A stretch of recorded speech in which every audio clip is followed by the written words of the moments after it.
অমুসলিমদের তৈরি ইফতার খাওয়া কি জায়েজ আছে কিনা, এমন অনেক দ্বিধাদ্বন্দ্বের মধ্যে আমরা কিন্তু থাকি যে অমুসলিমেরা কখনো কোনো সময় ইফতারি যদি দিয়ে দেয় আমাদেরকে, বা তারা যদি রান্না বান্না করে, এই ধরনের প্রশ্নের সম্মুখীন কিন্তু আমরা অনেক সময় হয়ে থাকি। প্রিয় ভাইরা, ইফতার আল্লাহ তাআলার বড় নেয়ামত। শরীয়তের পরিভাষায় রোজা পালনকারী সারাদিন রোজা রেখে সূর্যাস্তের পর কোনো কিছু দিয়ে, কিছু খেয়ে পান করে রোজা ভঙ্গ করাকে ইফতার বলা হয়।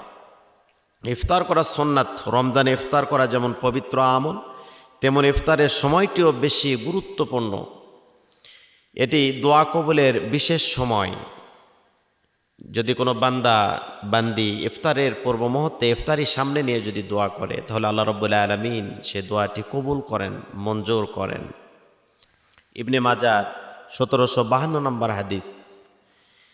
প্রিয় কলিজার টুকরা ভাইয়ারা, কোনো মুসলিম যদি ইফতার তৈরি করে, সেই ইফতার মুসলমানদের জন্য খাওয়া জায়েজ আছে কিনা, এমন প্রশ্নের সম্মুখীন কিন্তু আমরা হয়ে যাই।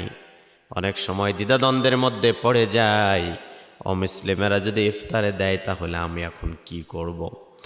তাদের তৈরি ইফতারিতে নাপাকি বা হারাম জিনিস না থাকার প্রবল ধারণা না হলে তা খাওয়া জায়েজ আছে। যদি নাপাকি না থাকে, যদি সেটাকে কোনো দ্বিধাদ্বন্দ্ব না থাকে, হারাম যদি কিছু না থাকে, তাহলে অবশ্যই সেটা আমরা গ্রহণ করতে পারবো, ইফতার করতে পারবো। তবে এখানে কোনো প্রাণী যদি জবাহ করার সময় দোয়া না পড়া হয়, সেই প্রাণী মুসলমানেরা গ্রহণ করতে পারে না।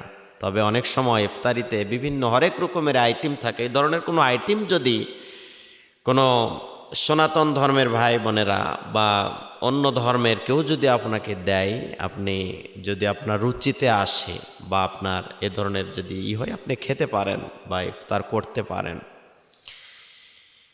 নবী করিম সাল্লাল্লাহু আলাইহি ওয়াসাল্লাম বলেছেন,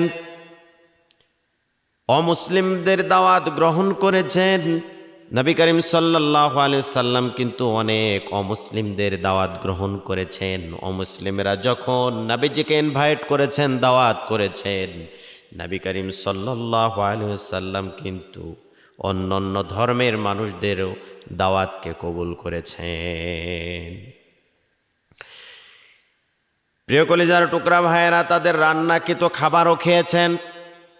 অমুসলিমদের বিভিন্ন রান্নাকৃত খাবারও নবী করিম সাল্লাল্লাহু আলাইহি সাল্লাম খেয়েছেন। তবে এখানে আমাকে আপনি একটা বিষয় কনফার্ম হতে হবে, যেইটা দোয়া না পড়ে জবাহ করা হয়, এইটা কিন্তু মুসলমানেরা গ্রহণ করতে পারবে না। শুকনা খাবার থাকে অনেক, এগুলো খাবার আপনি খেতে পারেন। তরি তরকারি, এগুলো সবজি, এই ধরনের বিষয়গুলোতে তো আর দোয়া পড়তে হয় না, এগুলো খেতে পারবেন। নবী করিম সাল্লাল্লাহু আলাইহি সাল্লাম মুসলিমদের দাওয়াত গ্রহণ করেছেন এবং তাদের রান্নাকৃত খাবার খেয়েছেন। তাদের দেওয়া উপহার উপঢকন গ্রহণ করেছেন। বুখারী শরীফের 2615 নম্বর হাদিস। নবী করিম সাল্লাল্লাহু আলাইহি সাল্লামকে সাদা রঙের একটি খচ্চর এবং একটি চাদর উপহার দিয়েছিলেন। আবু হুমাইদ আল সাইদি রাদিয়াল্লাহু তাআলা আনহু বলেন, আমি নবী করিম সাল্লাল্লাহু আলাইহি সাল্লামের সঙ্গে তাবুক যুদ্ধ করেছি।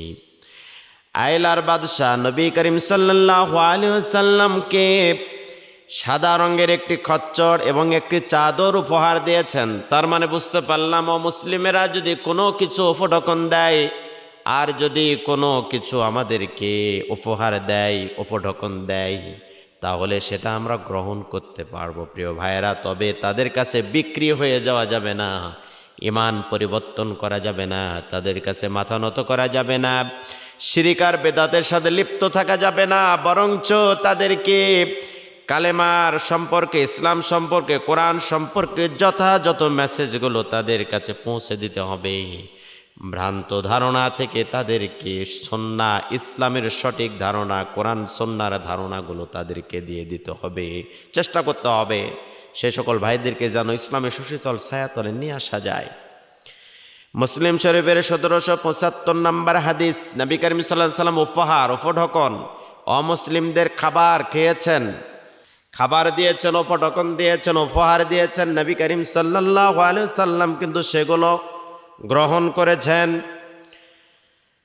আনাস বিন মালিক রাদিয়াল্লাহু থেকে বর্ণিত আছে, এক ইহুদি নারী এর কাছে একটি বিষযুক্ত ভেড়া নিয়ে আসে। তিনি সেই ভেড়া থেকে খেয়েছেন।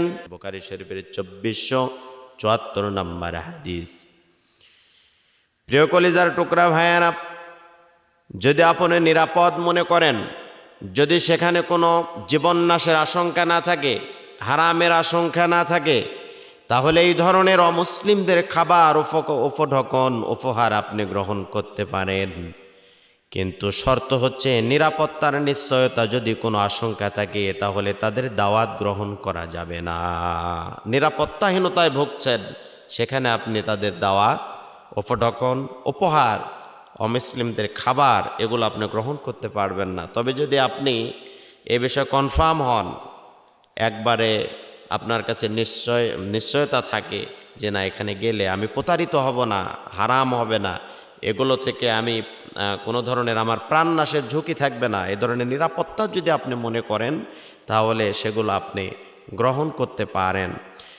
সারাদিন রোজা থাকার পরে আমাদের সবচাইতে দামি সময় হচ্ছে ইফতারের সময়। তাহলে আমরা বুঝতে পারলাম নবী করিম সাল্লাল্লাহু আলাইহি ওয়াসাল্লাম অমুসলিমদের বিভিন্ন খাবার গ্রহণ করেছেন, আমরাও সেই খাবারগুলো গ্রহণ করতে পারবো। তবে যদি কোনো প্রাণী দোয়া না পড়ে জবাহ করা হয়, এটা আমরা খেতে পারবো না। দোয়া পড়ার পরে আমরা খেতে পারবো। নবী করিম সাল্লাল্লাহু আলাইহি ওয়াসাল্লামের জীবনী থেকে এবং তার হাদিস থেকে আমরা সুস্পষ্ট জানতে পারলাম